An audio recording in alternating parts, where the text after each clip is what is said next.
Sid never graduated high school, but he sure got an education, growing up in the 20s and 30s as the son of immigrants, selling newspapers on the street to help make ends meet.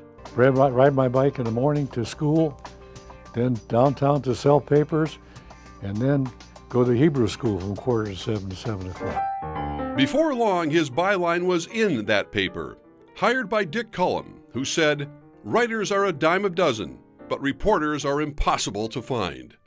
Over the next 7 decades, his stories and his columns would become must-reads.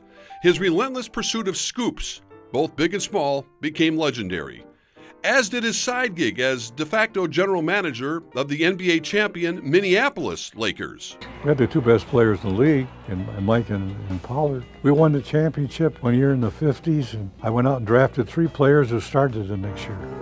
Oh yeah, he also had another side job with CCO Radio. Well, I think they're going to get in, but that doesn't mean they'll go anyplace. Today's sports hero became a staple, and so did his Sunday morning show with Dave Mona. You're listening to the 25th anniversary live broadcast, Sports Huddle, Sid and Dave.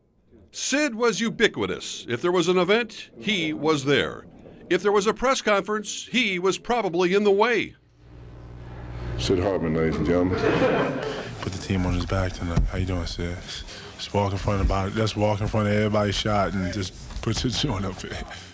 But that was just part of the package, along with his close personal friendships. Ladies and gentlemen, it's a tremendous honor to present you one of the finest men ever to be associated with the National Football League, my very close personal friend, Bud Grant. Bud Grant actually had Sid present him at the Hall of Fame. It was a great honor for me, the first sports writer ever to introduce anybody at the Hall of Fame. And we all heard about the others, George Steinbrenner, Lou Holtz, and Bobby Knight. Friendships built on Sid not doing the thing that made him famous, reporting. I've talked to Sid about things over the years that I know would be very good for him to write about that he's never written about. Whatever we talked about, he never ever reported. He never said Bud said, or he never would say anonymously where you know where it would come from.